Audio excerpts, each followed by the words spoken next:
"Who is he?" my son inquired, pointing to the tall figure drawn upon the dusty, nearly crumbling page.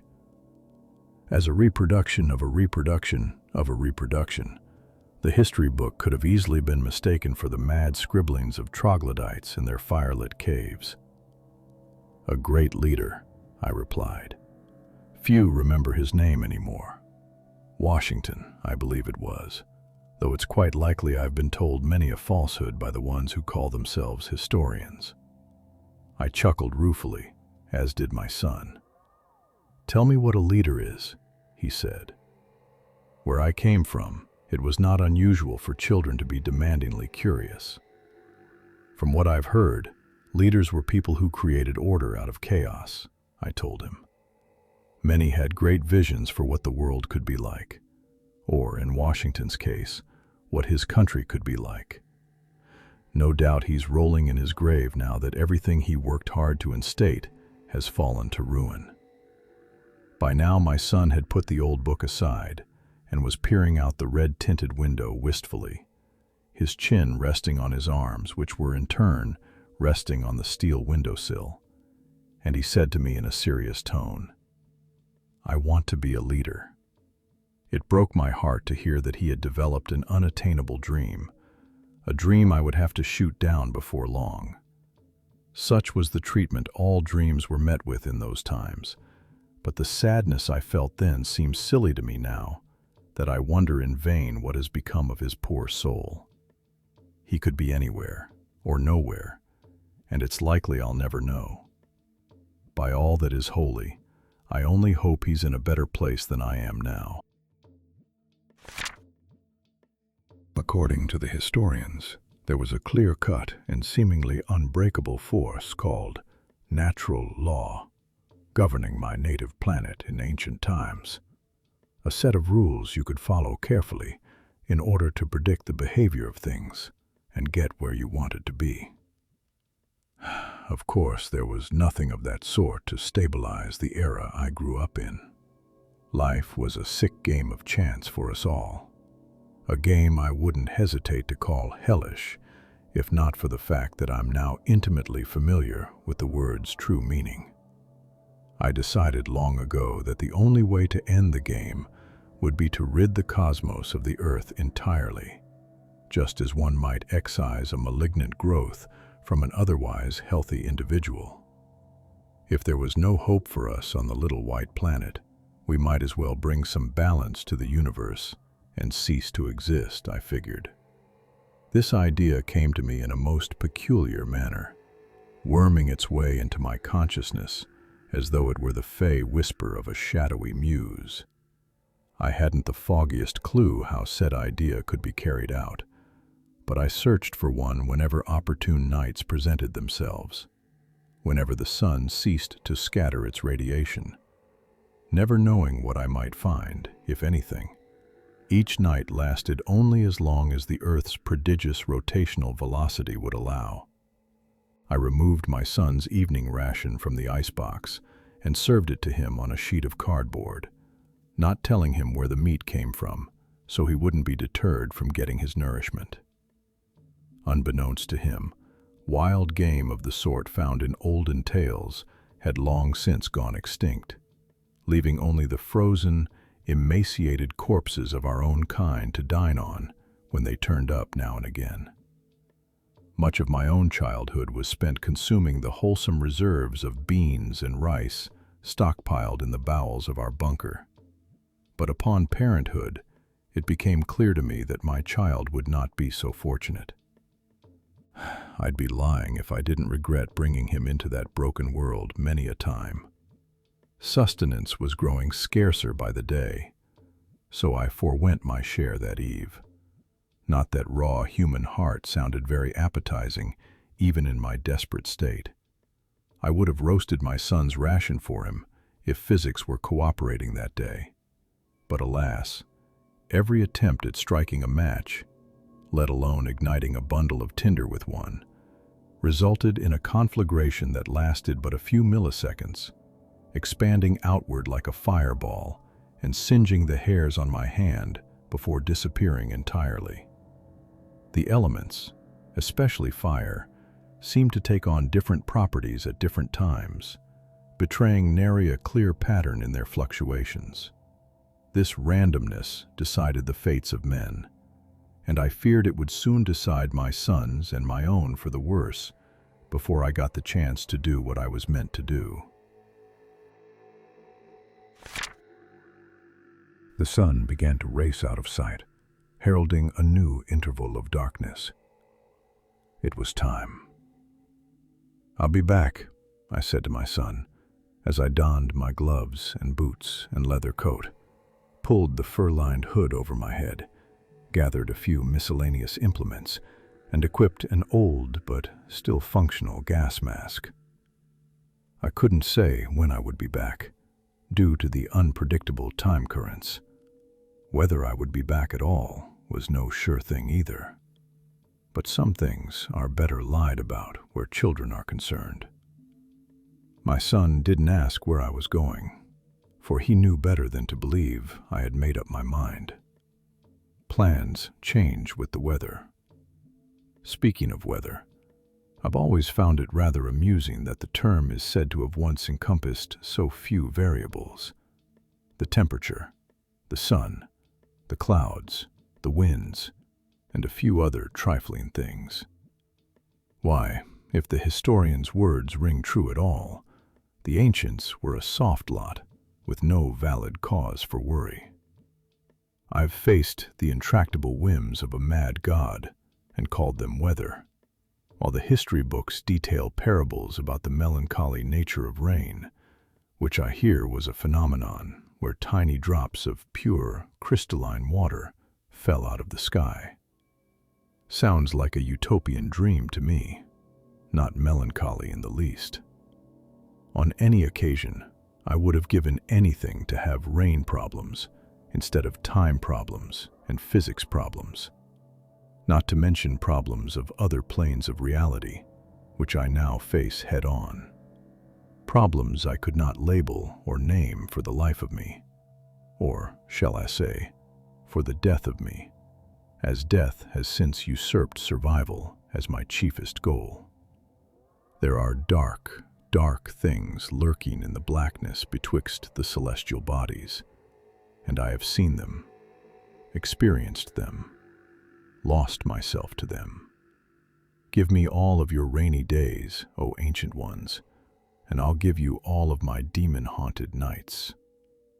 When I put my hand on the steel door handle and pressed down firmly, the pressure in the room changed, and a fierce wind howled through the newly opened gap. Before much of the enervating fumes from outside filled the room, I was on the other side, and the door was sealed shut again. The windows of our Spartan, vault-like shelter were heavily tinted for a reason: to filter out the sun's torrid rays. As a side effect, the tinting prevented us from seeing the landscape as it truly was, without wandering out of doors. Now that I was seeing it through my own eyes once again, and not through that blood-red filter, without which we would be slowly irradiated to total disfigurement in the daylight minutes, I was simultaneously filled with awe and trepidation. There were massive, wind-swept dunes of snow heaped upon the horizon. Tall, black towers protruded from many, blotting out dense clusters of stars with their staggering height. And then there was what was colloquially known as the Brooding Star, a great violet light burning in the sky. The inclination to admire its ominous beauty was familiar to me, as was the converse instinct to avert my gaze, to avoid being lured by some insidious trap. To me, it was now second nature to second-guess everything. In the past, I had caught wind of too many horrid legends to be anything but cautious. But now I know from experience where those legends came from. Now I know that I wasn't nearly cautious enough. As always, I surveyed the land in search of a new opportunity to change things, some way, somehow. It was not unusual for the various structures around me to shift positions overnight, or for new objects to come and go with the temporal tide. I noticed something conspicuous in the far, far distance, but before I wasted any time analyzing it, I withdrew my pocket watch and wound the timer so that it would alert me in 35 minutes, just a minute short of a full night's length. Then I raised the brass spyglass I had scavenged in my youth and strove to make out the dark, pointy thing resting in a valley between two knolls of snow. It was a pavilion, I realized. I had seen many of them before, as the historians would often appear in congregations of white tents, ever riding the river of time to hawk their wares, which were debatable curiosities at best, risible forgeries at worst. But this pavilion was black and solitary. The optimist in me was excited, for I was witnessing something of untold promise, while the pessimist in me knew how dangerously far away the tent was and made my muscles stiffen as if to prevent me from trudging after it. No amount of protection would save me from the radioactive light of day if I failed to return home in time. The sun, however hot its golden beams may have been, were never enough to thaw the planet. But make no mistake, they never failed to pierce leather and flesh and bone and bestow ungodly maladies upon anyone foolish enough to stand in their way. I have seen the results of such poisonings, and they were not pretty, unless you're psychotic enough to find prettiness in the gradual necrosis of skin, disintegration of cartilage, and rotting of gray matter.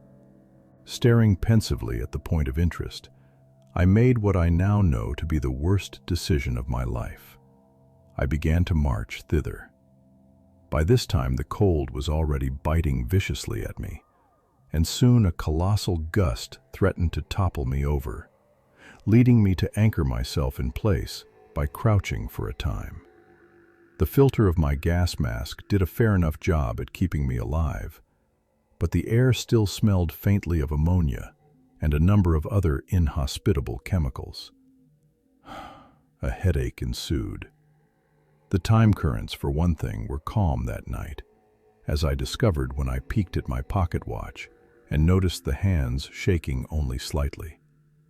I could have used the currents to my advantage had I known the secrets of their workings, but only the historians and their masters knew those.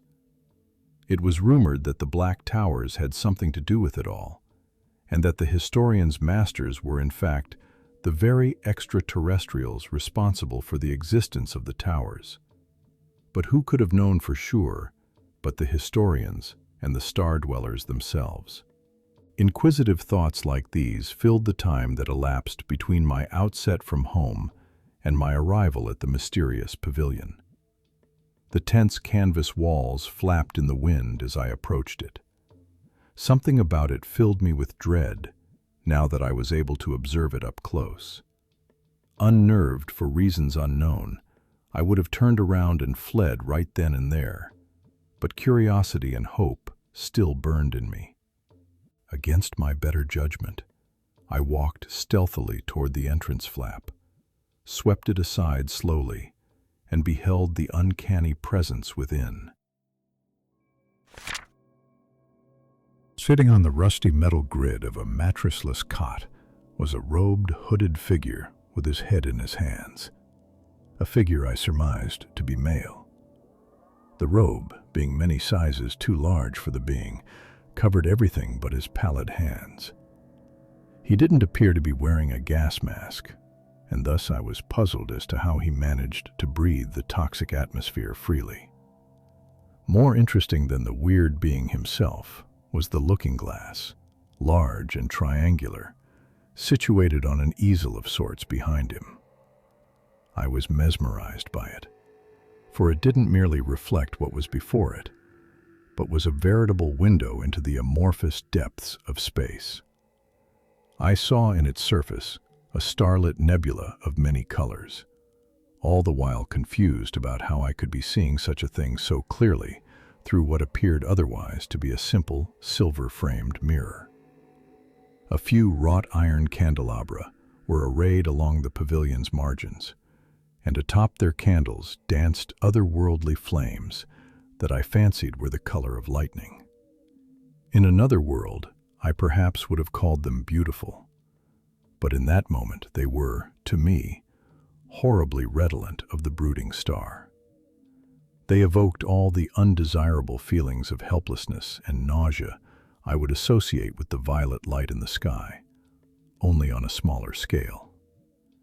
It was in their sickly glow that I noticed a noose curled up beneath the cot. The figure's shallow breathing was his only movement.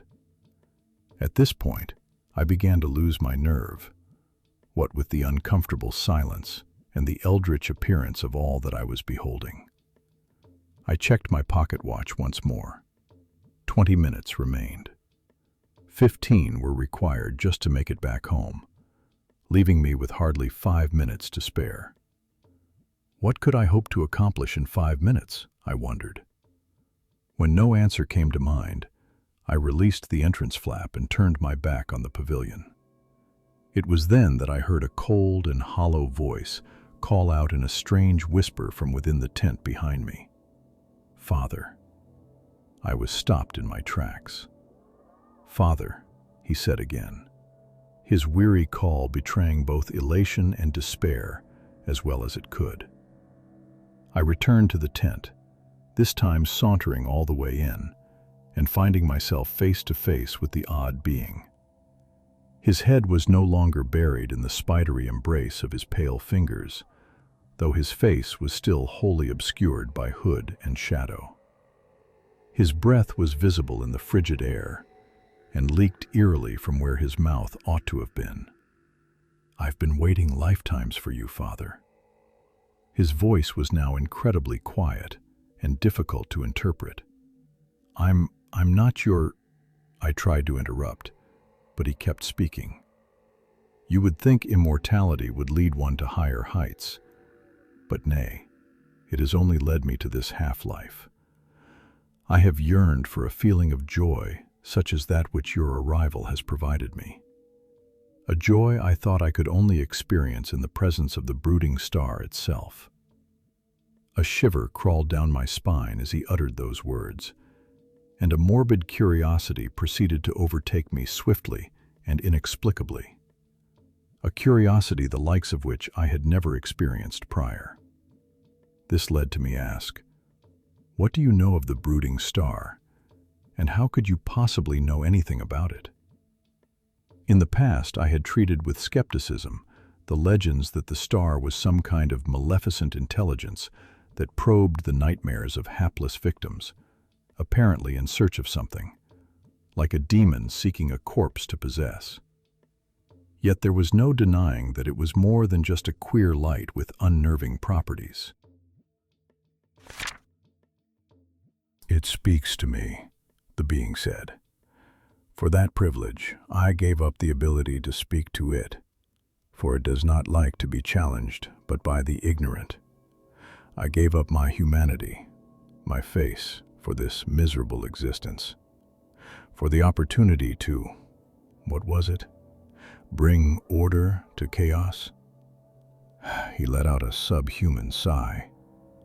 "So long have I carried out this dead life that my own desires have been nearly overshadowed by the androgynous dark, the chaotic light, As the being descended into a paroxysm of mad mumbling, shivering, and whimpering, I became repulsed by him, even though I now subconsciously thought of him as more than just a being. He was a messenger, a prophet, an oracle, but surely not of holy influence or example. He was, at the time, the most unholy creature I ever saw, and yet there was also pity amid my repulsion. "I shouldn't be here," I said in a slight panic. "There's nothing for me here. I'm sorry, I just have to—" "You want to know its true name," the oracle interjected. "I can sense your desire." Before I could tell him otherwise, he profaned my ears and my soul with a distorted utterance that I dare say no mortal man would have been physically able to repeat. It was the ineffable appellation of the Brooding Star, the dread signature of an alien presence hopelessly beyond human comprehension. The noise awakened entirely new senses in me, inundating my consciousness with indescribably offensive extrasensory stimuli, a feeling I would compare to being roused from a dead sleep, having never experienced wakefulness before, by the most nightmarish banshee imaginable. That was when I knew I had stumbled upon something my species, or anything endemic to the third dimension, more accurately, was never meant to know. I had been exposed to an evil that confirmed one thing in my eyes. My little white planet had been wholly forsaken by God, left to the mercy of things even He would not dare confront. "Good day," I shouted deliriously, backpedaling toward the entrance so as to make my escape. "No," the oracle screeched, lurching onto his feet. 'Twas a screech much like that of a barn owl, and slightly reminiscent of the wailing of a mountain lion, both of which I had heard in allegedly antique recordings. "Our interests are mutual, Father. We both want to put an end to this chaos. I cannot do it without you, don't you know?" "What do you want with me?" I managed to say. I could have bolted at that moment, but a strangling fear made me anxious about resisting. "I want you to summon the Brooding Star, that he may consume this corrupted world and restore the cosmic balance. You will be rewarded beyond your loftiest dreams for this deed, Father. Believe me." I nearly lost my grip on reason when I heard him mention the end of the world a second time. It was my desire to see the earth destroyed, and now it appeared fate was on my side. This crazed oracle seemed to be the opportunity I had been seeking all along. "And what of my son?" I queried, forgetting momentarily that the oracle had illusions about his relationship to me. "What will become of him?" The oracle stared soundlessly in answer, and I felt his unseen eyes glaring at me from beneath his hood. Trying in vain to consider all the possible ways this scenario could unfold, I examined as many of the thoughts reeling inside my head as I could. Finally, I asked, "What must I do?" "Kill me," he begged in a hoarse whisper. "Kill me." That was enough. I couldn't deal with this deranged creature anymore. Fate be damned. I hastily passed back into the starlit night and oriented myself in the direction of home, withdrawing my pocket watch without thought. To my shock, time had all but run out. 1 minute remained. I let out an unrestrained curse. Had that much time really passed? I might have completely lost touch with time while under the influence of the Brooding Star's foul name, I realized. Or perhaps a temporal storm made its way past me without my knowing. Panic shot through me. If I was to end up dead regardless of my next move, what choice did I have but to turn back and acquiesce to the oracle's mad request? With that, I drew my switchblade and steeled myself for what I thought was about to occur. But nothing could have prepared me for what actually did occur. My hot, stale breath made me dizzy as it collected in my poorly ventilated gas mask, yet it didn't prevent me from storming into the pavilion and taking a successful stab at the oracle's jugular. As he fell back onto the rusty cot, so too did his hood fall back. I instinctively looked away, for I beheld for a millisecond his grotesque, inhumane face. As I cowered, I noticed that my knife and sleeve were stained with blood that was black as tar, not red as I would expect. I heard an airy cackle erupt from the oracle, no doubt the product of a newly damaged voice box and a long, demented mind. Having made an oath to myself to put an end to this thing's pathetic life, I closed my eyes and stabbed savagely at the oracle's face and neck too many times to count. I felt the projectile spurting of unnaturally cold and viscous blood with every blow. Out of breath, I finally ceased my attack and opened my eyes with caution. His face was now obscured with his own inky bodily fluids, and thus slightly less frightening, but still more revolting than anything I had seen before it. He lay there gurgling with each breath, mere voiceless air bubbling out of his facial orifices, until he wheezed for the last time and went limp as a beheaded snake. The violet candles mysteriously extinguished themselves upon his death, darkening the already dark area, and the wondrous triangular looking-glass ceased to be wondrous, appearing now to be nothing more than a conventional mirror spattered with a very much unconventional substance. A sudden gale beat violently against the canvas walls from outside. "What have I done?" I mumbled to myself. I made my way outside and looked around, noticing immediately that the Brooding Star was nowhere to be seen, seemingly extinguished or relocated. How its light managed to disappear so quickly was beyond me, for the theory of relativity, or a flawed interpretation of it at least, was not alien to me. Then again, if there was any place the ultimate speed limit of the universe might be broken, it would have been around that blasted plot of space-time whence I came. My pocket watch proceeded to ring stridently, heralding a wave of panic and presaging my doom. Death was now inevitable, though I had a seeming choice of how I would end. Radiation poisoning, chemical poisoning, blood loss, or perhaps hypothermia. Before I could ponder my options deeply, the scorching sun peeked over the horizon. I raised my arm to shield my eyes from the harsh twilight which put me on my knees, knowing deep down that its harmful rays were indeed harming me. But the terrible luminosity was short-lived, for something exponentially more vile soon eclipsed the fiery orb from below and stifled its light. The moment I lowered my arm, I regretted everything. Every decision leading up to that moment, and every minute that I continued live. Blinding in its horror, a great, tentacled mass rose up from the horizon, an indubitable destroyer of worlds, spreading like a cancer across the crimson sky. There was no sunrise to speak of anymore, but a hellrise, a welling up of unadulterated unnaturalness that could have only originated from the lowest, coldest, darkest spheres of existence. The writhing mass was a storm in its own right. As I look back upon those distorted and nauseating memories, I recall flashes of lightning occurring in the hollows of its colossal, tangled body. But above all, it was an abomination. Everything about it an insult to the world it now loomed above.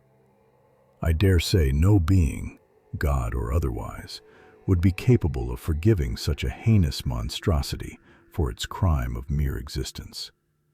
Nor would any God choose to protect his creation from its insane wrath at so late a stage, for surely anything it laid its multitudinous eyes and appendages upon would be instantly and forever tainted.